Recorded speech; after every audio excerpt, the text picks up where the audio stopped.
Vida Pública.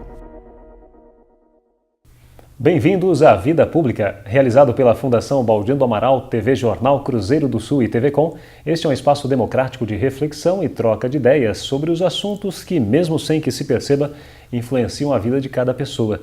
Nossos projetos de vida, nossas esperanças, tudo aquilo que sonhamos para nós, para a nossa cidade e nosso país, passa pela esfera da vida pública.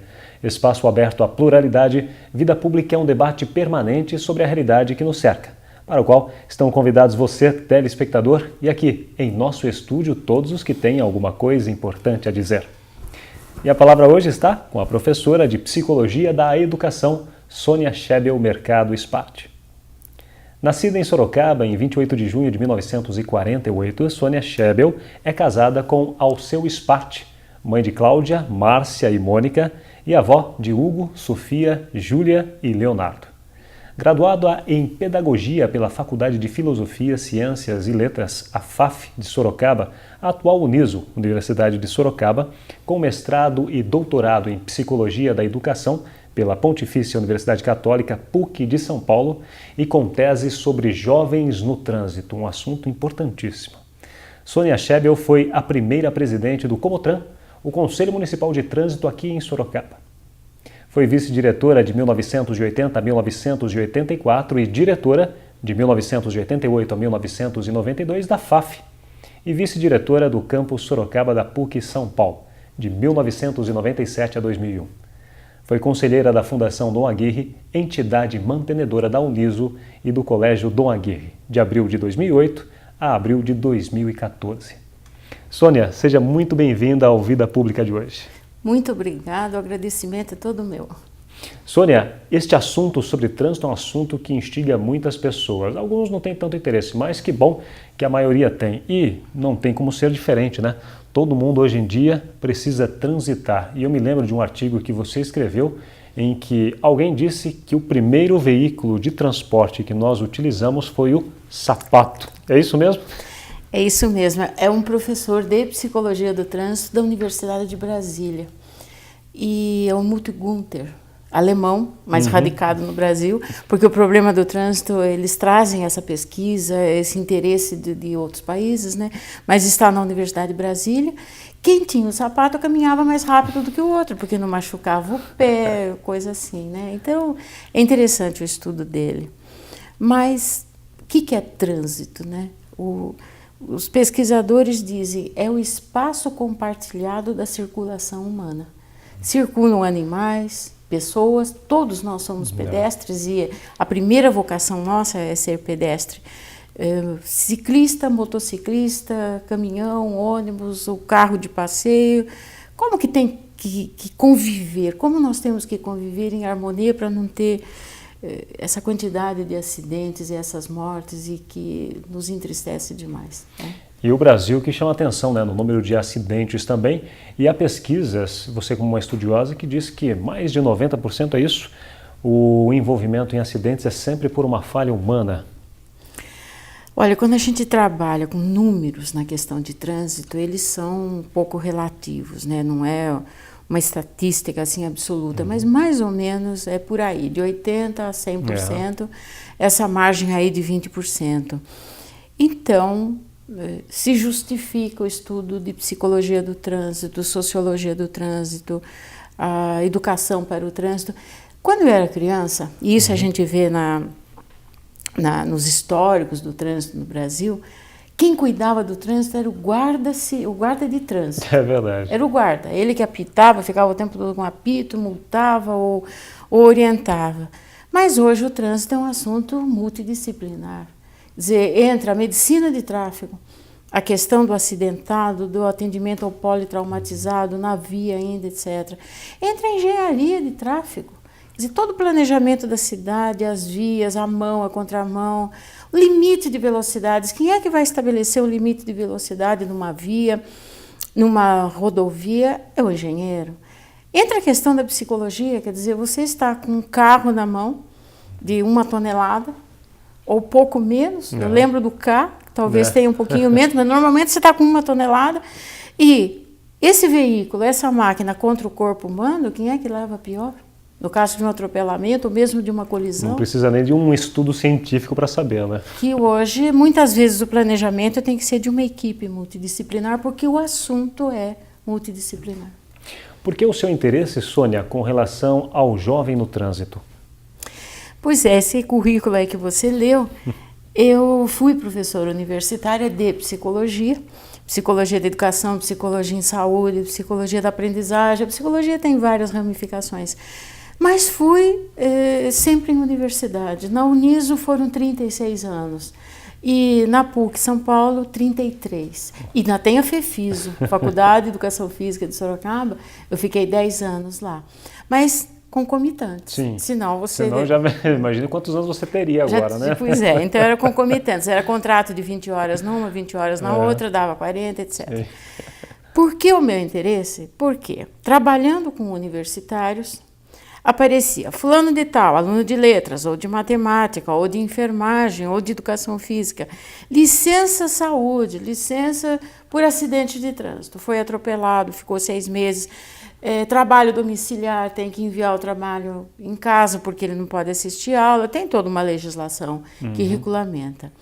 Falei, mas o que acontece com o estudante universitário? Porque você tem como ponto de partida, como princípio, que é uma massa crítica. Aquele que terminou o ensino fundamental, o ensino médio, adentrou a universidade e vai se preparar para o exercício profissional, com uma formação superior. Eu falei, será que não sabe dirigir? Será que não sabe atravessar a rua? Será que não presta atenção? Pois é. Né? Agora, muitos desses não faleceram, foram mortes mesmo. Nas 3 faculdades que eu estou colocando. Faculdade de Medicina, Enfermagem, Biologia, da PUC. Na FEFISO, tive uma aluna falecida e na Uniso também. Da Uniso, um caso me marcou muito. Ele era um aluno de matemática, era brilhante em todas as disciplinas e em psicologia também. E tinha tido 10 na semana anterior, na prova que eu já havia dado. E não era teste, era dissertativa. Poxa. E no dia de eu entregar a prova, a classe está apagada, escura.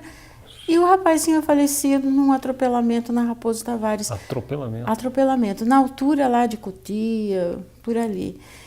E eu não tive a quem entregar a prova, porque eu nunca segurei trabalho e prova de aluno, sempre devolvi com comentários o que estava correto, o que não estava. O que eu vou fazer? Guardar de lembrança, entregar para a família, para ele não dar mais. Então, esses casos me levaram a me interessar pelo trânsito, agora de uma maneira científica, agora em termos de pesquisa, e não como uma mera curiosidade.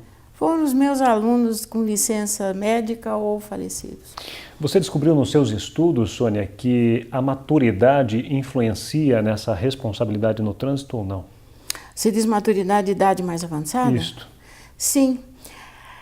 Eu tenho recortado algumas matérias de revistas ou de jornais, às vezes é um recortezinho desse tamanho que resume uma pesquisa que a pessoa demorou anos para fazer. Lamentável, né? Mas, assim, dizendo que o idoso no trânsito tem reflexos mais lentos, às vezes lentes corretivas, óculos mais fortes. Então, tem até as vagas para idoso, etc. E que, então, ele teria uma maior probabilidade de acidente. No entanto, é justamente esse público de mais ou menos 55, 60, 65, 70 anos que tem o menor número de acidentes. Porque, embora ele tenha talvez essa restrição orgânica, né, de visão, de reflexos, ele é mais prudente, ele é mais cuidadoso. Mas a questão das vagas para idosos dá um pano para manga. Viu? Verdade? Por quê? Porque eu sou contra, você acredita? Verdade. Para deficientes, tudo bem. Assim, da questão da mobilidade, da acessibilidade. Sim, eu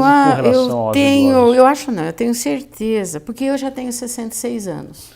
Não parece, né? Não, mas não é isso que eu estou falando, é que você está sem óculos. O que eu estou dizendo, Fernando, é que eu teria desde os 60 direito a usar o cartão, que é um cartão nacional, ele é padronizado, e estacionar em vagas do idoso. Aí eu fico me questionando o seguinte, eu tenho que estar com a visão, até agora eu não uso óculos, sei que um dia, com o avançar da idade, eu vou ter que usar, Mas eu tenho que estar em ordem para dirigir um carro, para salvaguardar a minha vida e a de terceiros.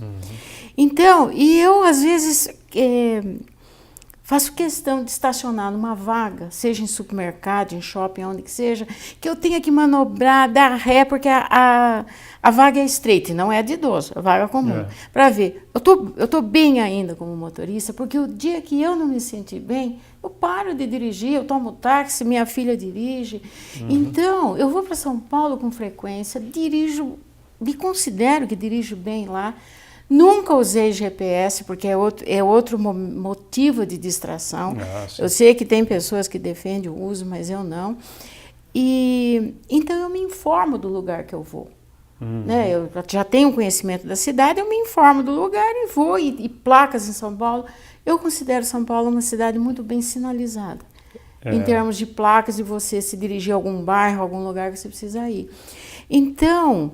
Agora, eu sei que as vagas de idosos foram feitas, às vezes, mais largas, num lugar que é mais fácil estacionar, mas a minha posição radical é mais ou menos essa. Ou está apto para tudo, para estacionar em qualquer vaga, para dirigir à noite, para dirigir na estrada, para dirigir na cidade, ou não está apto, então vai de acompanhante de outra pessoa. Pois é, o próprio professor Aldo Vanucci, que já foi reitor da Uniso, que você conhece muito bem ele disse numa palestra certa vez, quando ele completasse uma certa idade, eu não vou dizer aqui, mas na hora que ele completasse uma certa idade, que ele pararia de dirigir. Ele já fez isso. E fez isso. Já fez isso. Então, ele parou, completou a idade, conforme ele disse, parou, e agora ou ele caminha, ou anda, né? Ou ele utiliza um táxi, ou mesmo o filho, um neto, alguém que possa levá-lo para onde for necessário, né? Nós conversamos sobre isso, e ele me contou, ele falou, a partir deste ano. E outro caso interessante, falecido também recentemente, é o Dr. Hudson Hubner França. Sim. Ele é um marco na parte da questão da cardiologia. E eu estava lá na PUC lecionando, ele era o diretor, e ele falou, Sônia, na estrada não mais, na cidade ainda assim, mas na estrada eu não dirijo mais.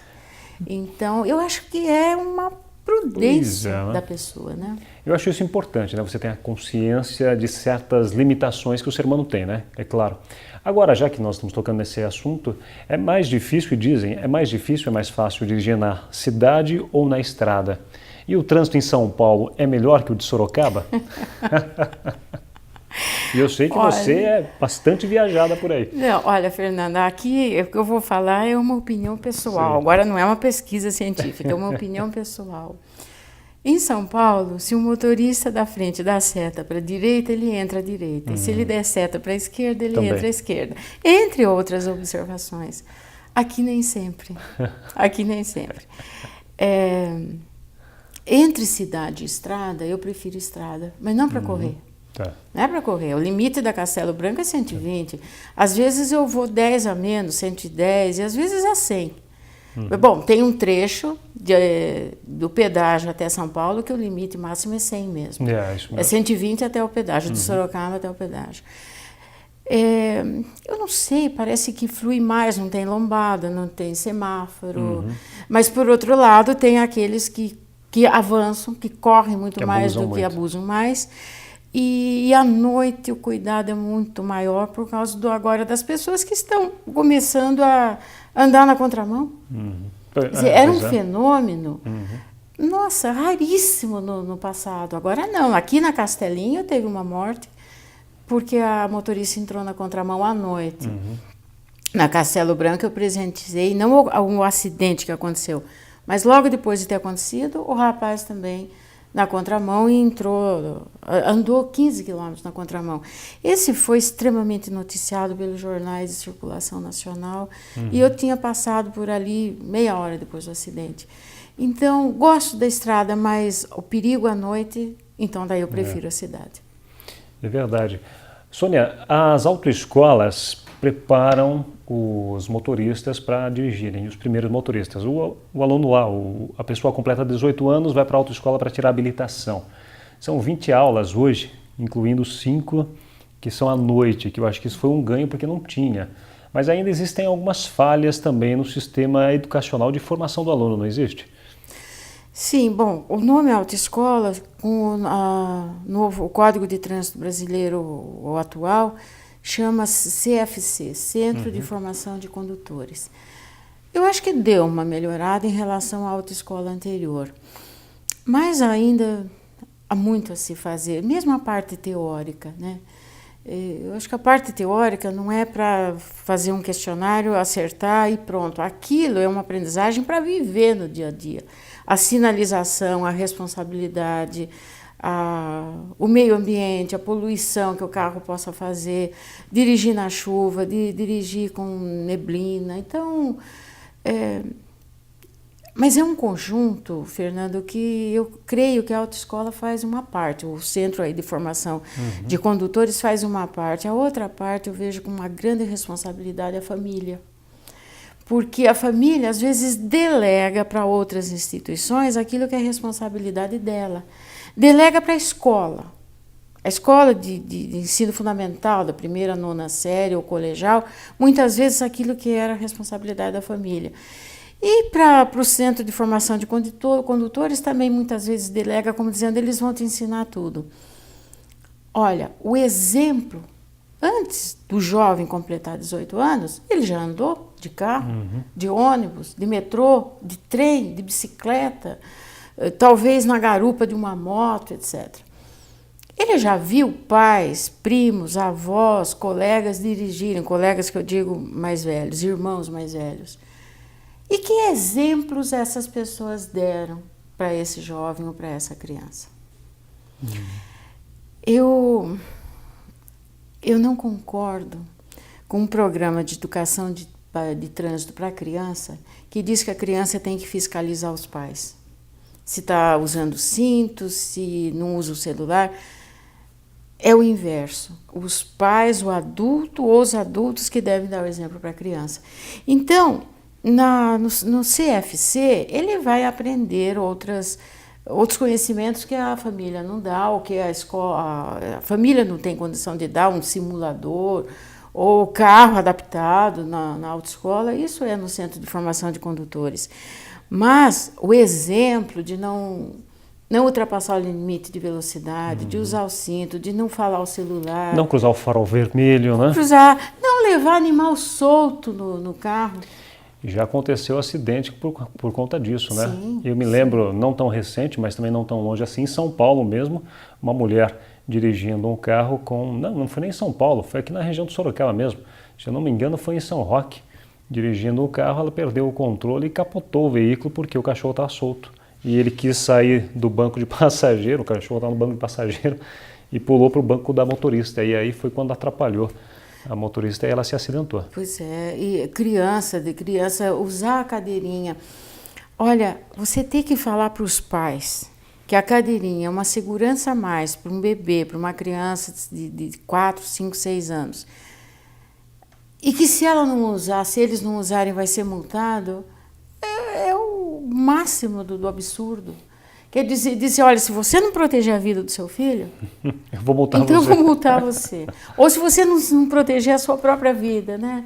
Então, por isso que eu digo, Fernando, que às vezes esses grupos de discussão sobre o trânsito ajudam bastante a amadurecer, a conscientizar, que é um processo, às vezes, demorado, a conscientização.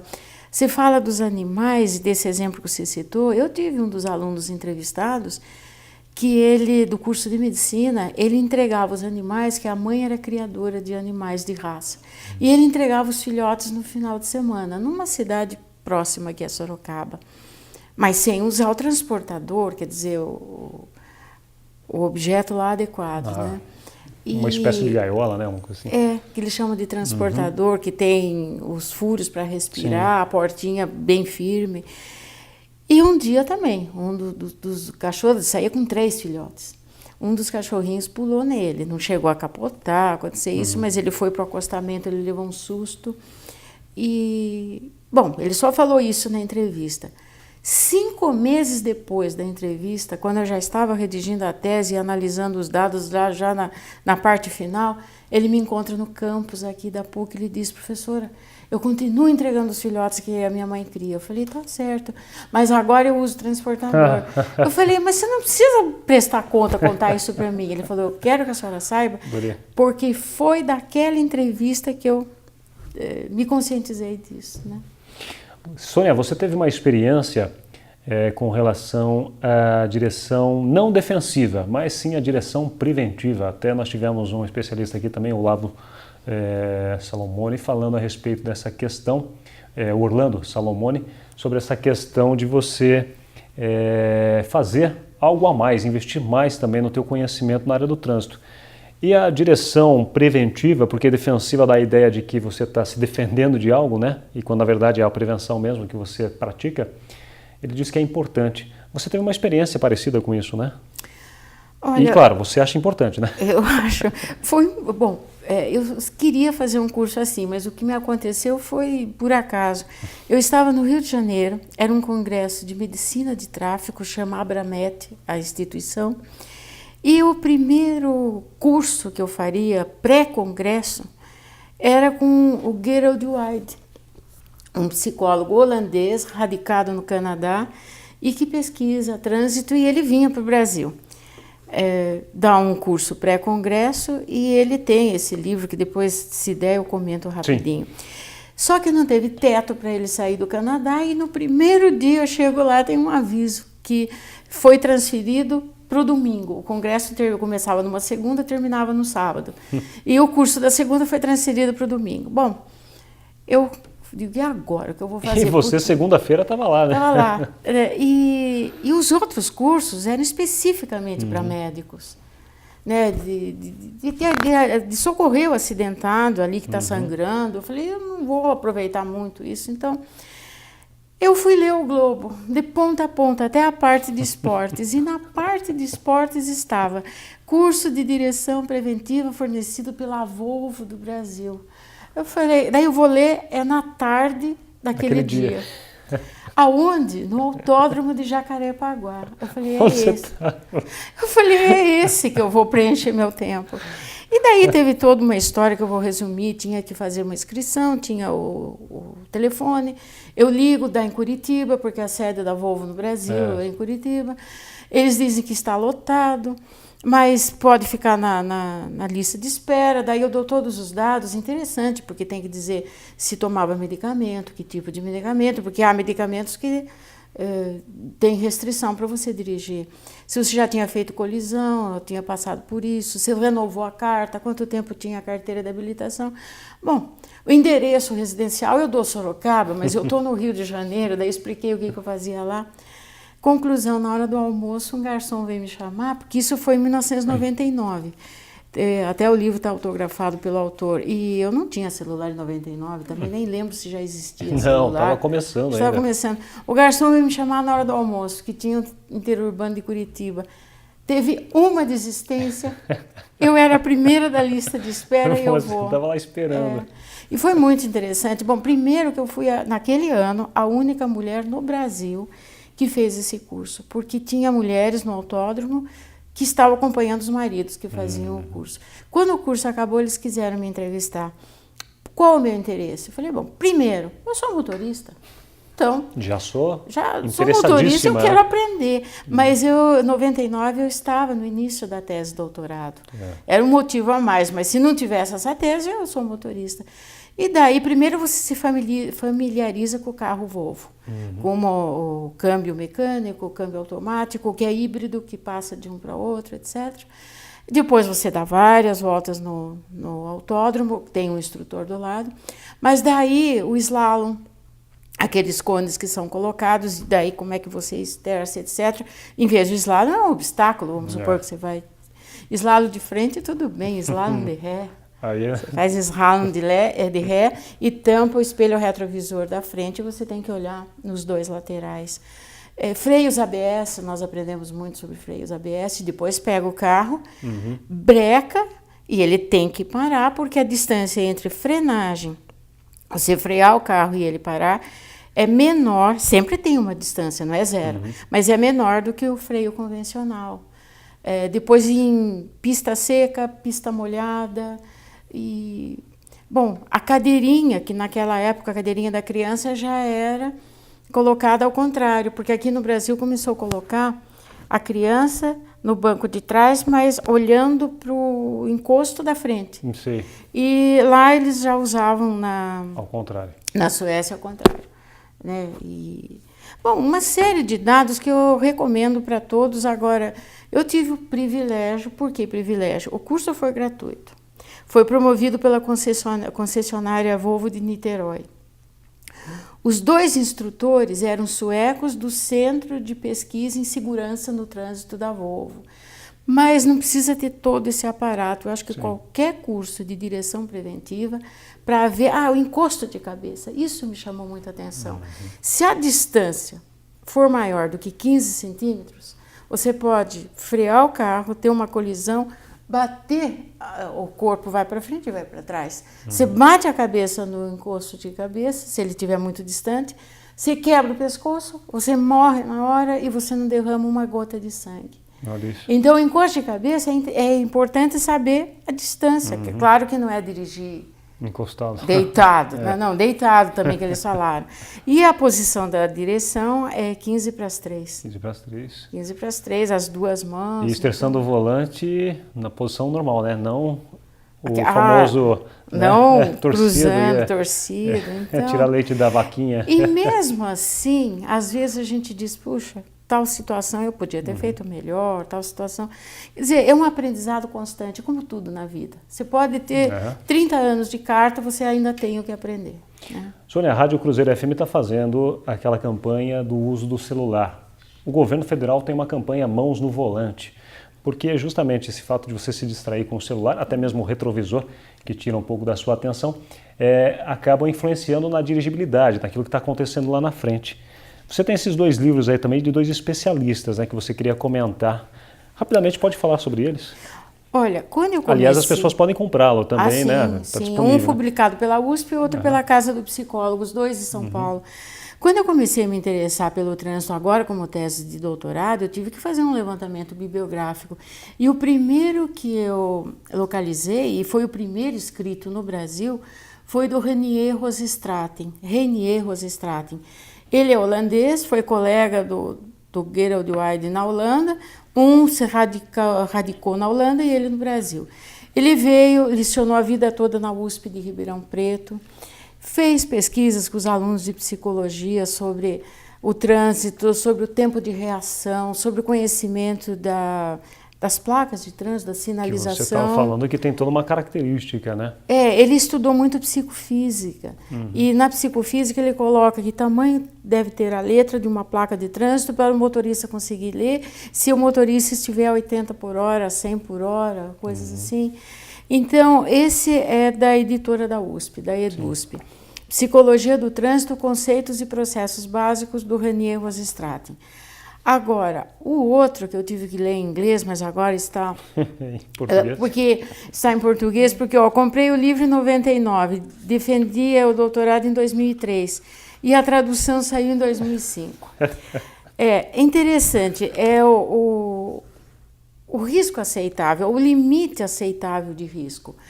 Aqui ele vai trabalhar que o risco zero não existe, mas o risco é maior para o idoso, para o recém-habilitado, para o imprudente, para o sonolento, porque quando você fala de não tirar a mão da direção, o sonolento às vezes pode ficar fazendo assim, tá com uma mão só, ou o fumante. Ou o fumante, que o Brasil ainda não mexeu com o fumante. É verdade. Sim, mas eu não me lembro se é Argentina ou se é Uruguai. Eu li recentemente isso, que está começando agora com uma legislação em relação ao fumante, porque ele tira a mão da direção. Uma nova psicologia de segurança e saúde. Esse foi traduzido pelo Reinier, que era vivo na época, o Reinier faleceu faz 1 ano e meio. E é publicação da Casa do Psicólogo em São Paulo. E não precisa ser psicólogo para comprar esse livro.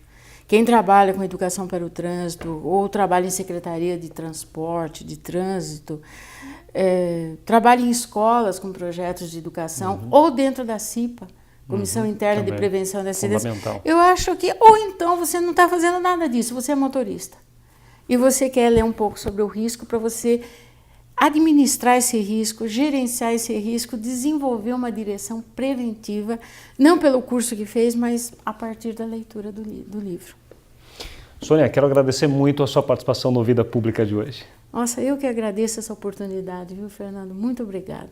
E teremos outras mais, porque esse é um assunto que gera muitos capítulos à frente. E a Sônia está aqui, ela é especializada nessa questão, não só pela curiosidade, mas pelo estudo científico também.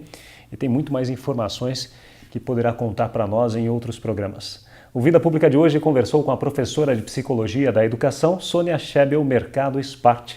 O programa Vida Pública pode ser assistido no canal de vídeos do portal Cruzeiro do Sul em www.cruzeirodosul.inf.br, na TV Com, canal 7 da NET, TV Votorantim, canal 10 e TV Comunitária, canal 3 pela Supermídia.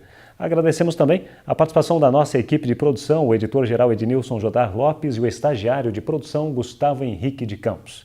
O Vida Pública de hoje fica por aqui. Até o próximo.